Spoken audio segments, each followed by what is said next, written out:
Assalamualaikum warahmatullahi wabarakatuh. Halo teman-teman. Kami dari kelompok 2 pengelolaan sumber daya lahan IT 5. Di sini kami akan mewawancara petani tentang budidaya padi sawah di Palo Awe. Perkenalkan, nama saya Rizka Ramadhan Arhab dengan NIM 2203147. Selanjutnya, perkenalkan nama saya Ahmad Agung Ritonga, ujung NIM 026.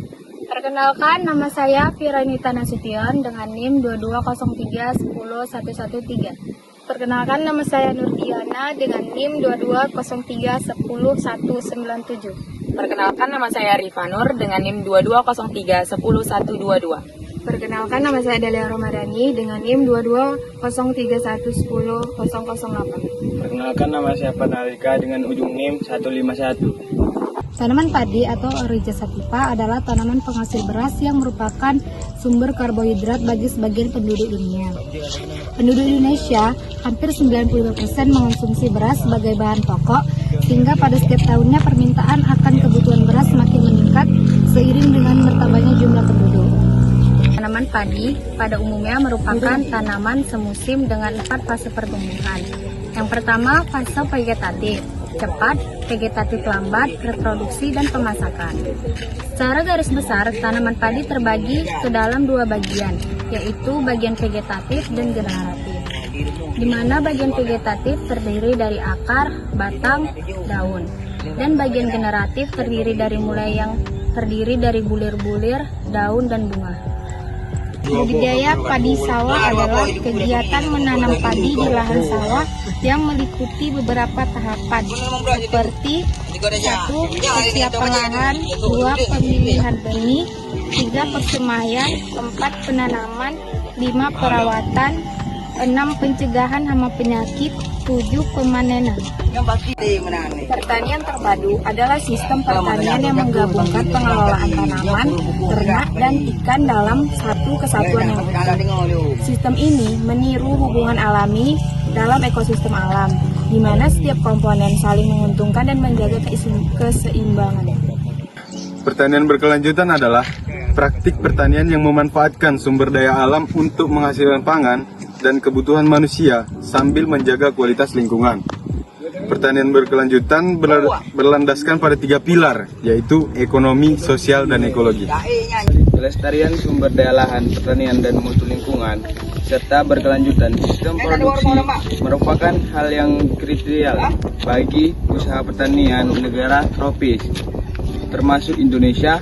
Curah hujan yang besar pada musim hujan berdampak terhadap kerusakan sebagai akibat erosi permukaan, menjadikan lahan pertanian kehilangan lapisan oleh dan hara tanah, terutama pada lahan yang berbukit dan berlereng. Pertanian berkelanjutan didefinisikan sebagai usaha pertanian yang memanfaatkan dan sekaligus melestarikan sumber daya secara optimal guna sumber daya menghasilkan produk panen secara optimal, menggunakan masukan sarana dan biaya yang wajar, mampu memenuhi kriteria sosial, ekonomi, dan kelestarian lingkungan, serta menggunakan sarana produksi yang terbaru produktivitas sumber daya sepanjang masa. Pada wawancara kali ini, kami berkunjung ke Desa Palo Awe di Aceh Utara. Kami berkunjung ke salah satu petani yang bernama Pak Rusli yang memiliki sawah sekitar 5 rantai. Pak Rusli juga melakukan teknik budidaya sawah sama seperti pada petani umumnya, yang diawali dengan persiapan lahan, pemilihan pembibitan, persemaian, penanaman, perawatan lahan, pencegahan hama penyakit, dan pemanenan. Berat pupuk cair ini. Pakai pupuk cair Bapak.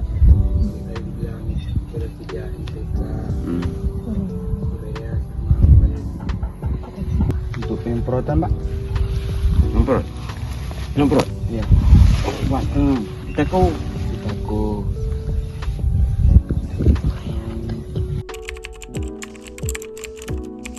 Pertanian terpadu diperlukan untuk tabi manfaat bagi lingkungan manusia, di antaranya untuk meningkatkan produktivitas lahan, bahagia lahan Tanimino dengan mengurangi biaya produksi dan meningkatkan kualitas tanah ke tanah yang gede untuk menjamin ketahanan pangan dan meminimalkan polusi air dan udara. Untuk polusi air dan udara bahagia kita menggunakan ulang dan untuk menjaga keseimbangan ekosistem, Pak. Dan untuk solusi ke pertanian berkelanjutan ya, Pak, untuk dapat terwujud tujuannya ke ayo praktek pertanian di sawah-sawah ini sebagai kamu jak yang wawancara praktek ini untuk tanya bapak ke ban solusi dari bapak ke padanya bah buat itu menghentinya dan nak merusak lingkungan. Jadi putra-putra yang kalian pakai lagi pupuk putra yang kalian pakai nak rusak padi mesti ana rusak bakron lain pian rusak ya. Dan untuk melestarikan sumber daya alam untuk generasi mendatang, untuk lestarikanlah budaya alam tayonyo bah nah generasi seterusnya untuk mendatang. Sekian dari video kami. Jika ada salah kata dari video kami, mohon maaf. Assalamualaikum warahmatullahi wabarakatuh. Terima kasih. Udah. Audio Jungle.